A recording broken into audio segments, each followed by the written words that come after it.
Hi, I'm Perry Atkinson, General Manager here at theDove. Hey, check out our other videos and check out our website at thedove.us. Well, I'm delighted to have back with us Dani Johnson.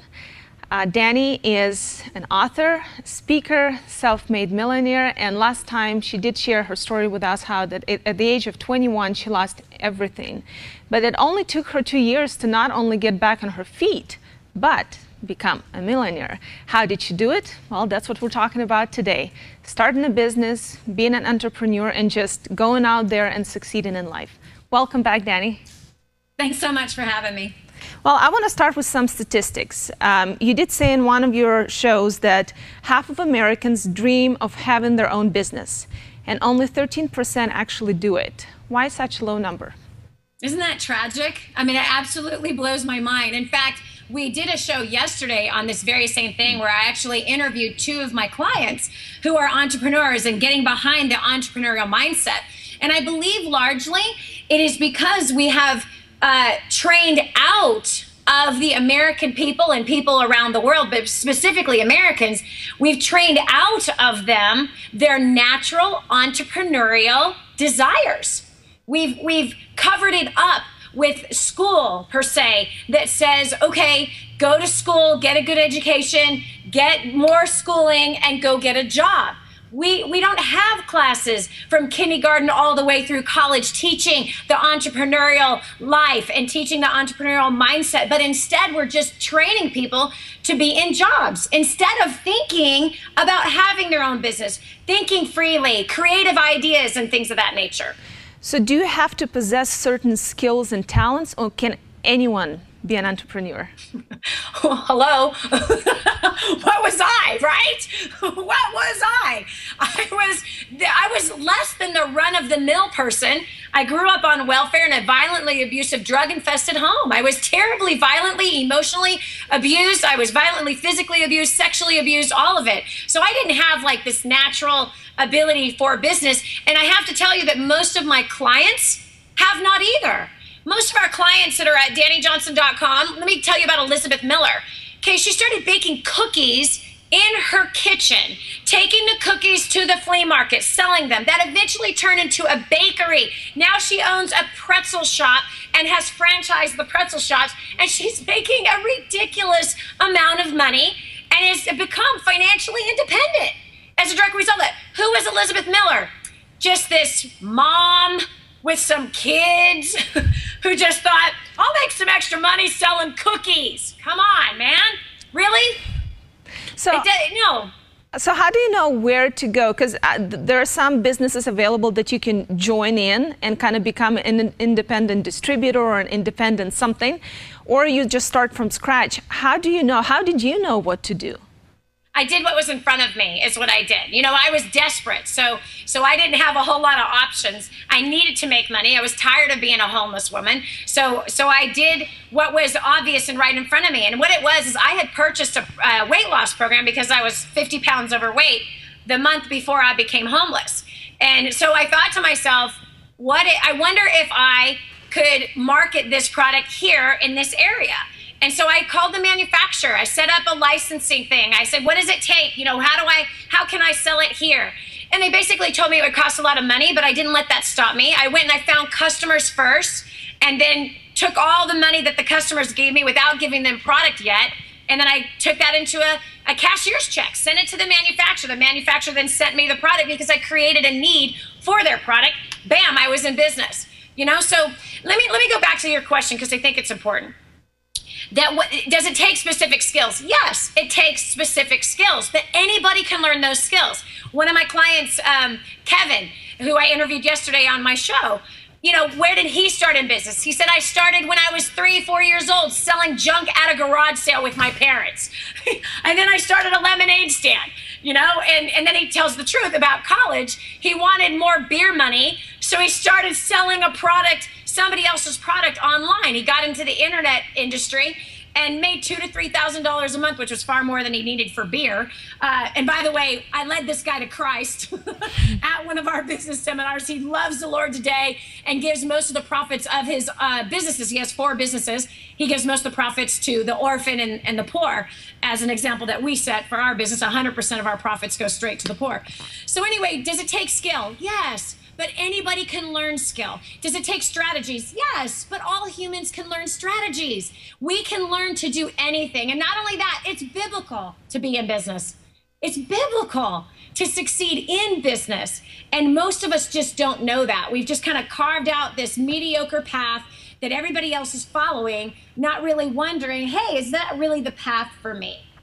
Well, as far as business goes, one of the most common excuses I've heard from people not going into something outside their box was that I'm not a salesperson. And I heard you say that if you're alive, you're a salesperson. Pretty much everybody is. Everybody is. And that's, again, that's what's so sad. And the reason why people say that is because they've had bad salespeople experiences, right? We've all been on the car lot with the guy, you know, God bless him, we love him, but you can smell last night's whiskey and Bud Light on his breath. You can also smell the 3 packs of Camel cigarettes that he smoked yesterday and that he will smoke today. He's the guy that is like badgering us to test drive a car and doesn't have great people skills, doesn't have great relationship skills. We've all had those experiences before. So, but everybody is in sales. A mother sells her son on doing his homework or choosing the apple instead of the Oreo. A teacher sells education. A teacher sells information, sells knowledge.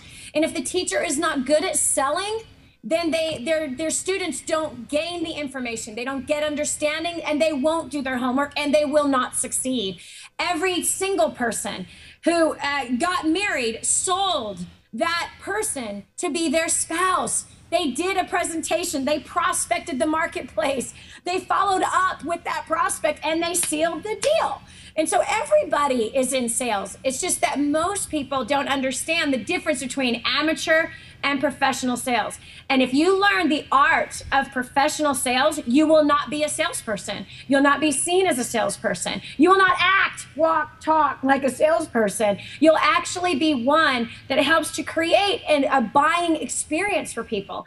People love to buy. They hate to sell. I mean, they hate to be sold. They love to buy, but they hate to be sold. But all of us love to buy. And so it's about learning how to create a great buying experience for people, not badgering people, not heavy-handed closing people, but learn the professional art of creating a win-win situation for people, and people thank you for making a product or a service available to them. And anyone can learn how to do that. Anybody can. It seems to me that to be a successful salesperson, whether you're a mother or a teacher or a wife, you have to keep in mind your why. Why are you doing this? I wanted to talk a little bit about the purpose and how maybe sometimes, maybe even that, if you do have that why set up correctly, you will be successful. Is that one of the keys? Yes, it is. And, you know, for some people in the beginning, the why is about money. But then, you know, that kind of pretty well loses its purpose. And if we call ourselves believers, man, I'm telling you, the business world is the greatest place to be able to be fishers of men. That's what I've used my business for all these years, leading people to Christ to the tune of tens of thousands of people we've led to Christ out in the marketplace. We've discipled people in the marketplace, and we've taught them how to make more money, how to find that why, and they're also leading other people to Christ and take the money and use it for a great purpose. And for example, like I said, 100% of our profits, and I'm not on salary for my company. I don't make a dime for what I do with TV, radio, writing books, all our audios, our seminars. I don't take a dime of a salary from it at all. 100% of our profits goes to taking care of the widow, the orphan, the poor, the sick, the kids in the sex trade, the elderly. And that's the power of business. You can use business to change people's lives, to lead them to their Savior, transform their lives with great discipleship by you leading by the example, teaching them that right example, and then teaching them what to do with the money. So what's the first step? Somebody's watching us right now and okay, I'm ready. I'm going to start that business. What should they do first? Well, there's lots of different business opportunities that are out there. I think, honestly, the very first thing, if they're ready to start in business now, it's like, what do you have that is around you? Or even there has probably been a friend that has presented a business opportunity to you.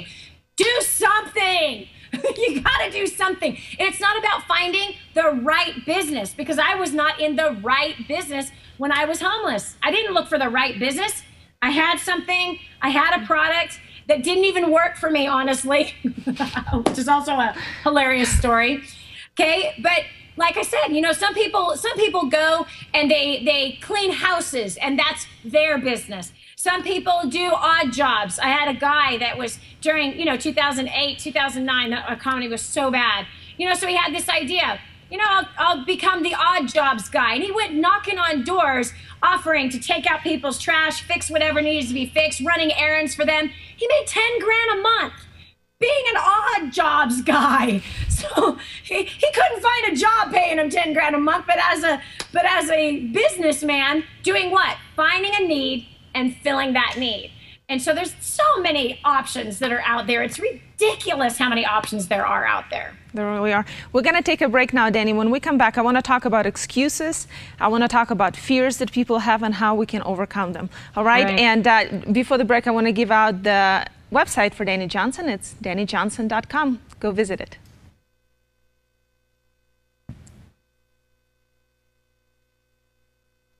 All right, we're back, and today we have Dani Johnson on the program. It's always a delight and so much energy that I just, I have, like last time, Dani, I had so many questions and we only went through 4, I think. So today I condensed my list a little bit. But we're talking about a specific topic, so hopefully we can go through it. Starting a business, being an entrepreneur. And now I want to kind of move towards things that stop us from doing that, things that even when we start may become an obstacle. Fear, for example. Yes. What do you do with fear? Yes. What was interesting is the interview that I had on my TV show yesterday with one of our clients, with Elizabeth, who has a franchise of pretzel stores, soft pretzel stores.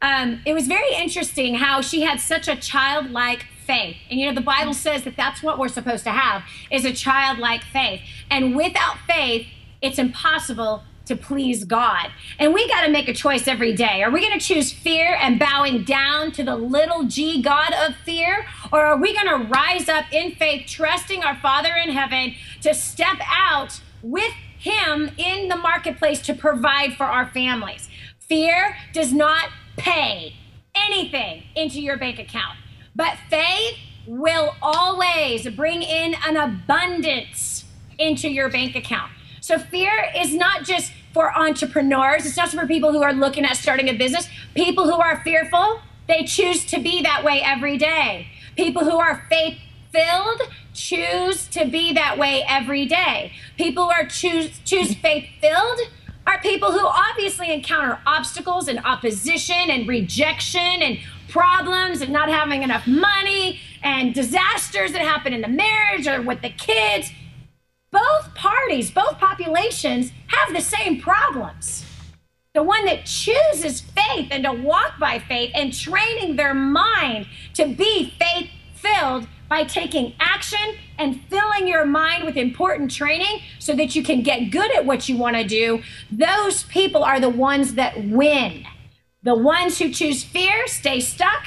They don't do anything, they don't take action, they procrastinate, they're in indecision, and their lives are just nothing but a pile of rubble. You got to make a choice. Which one will you choose? One will lead to great profits, great things that will happen in your life. The other one's going to lead to depression, which is where the enemy wants you. Now, when you're facing all those obstacles and thoughts come to mind, am I doing something wrong, or is it just God testing me?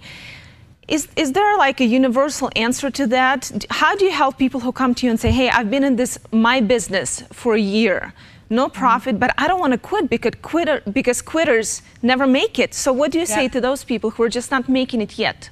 Yes, I've seen that happen so many times with my clients. I've got hundreds of thousands of clients that are in business and hundreds of thousands of clients that are not in business.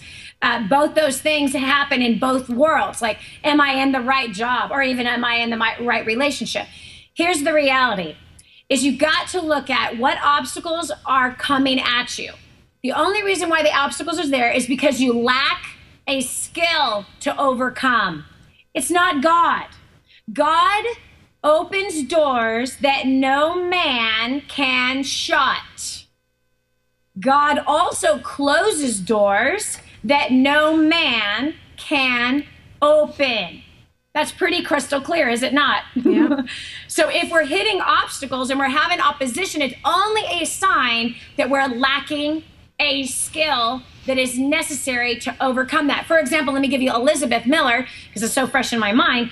Elizabeth, that's where she was when she came to First Steps to Success, our training seminar, just like the one happening in Austin, Texas in January.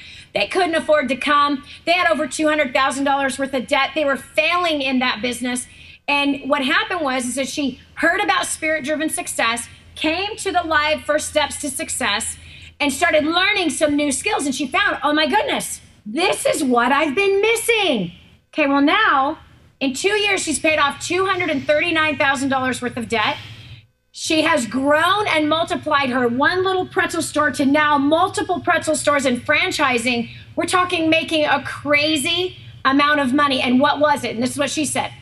The thing I was missing was the strategic marketing and relationship skills, communication skills. That's what I was missing, and I didn't know it. I thought it was the business fault as to why I was failing, but it wasn't the business's fault.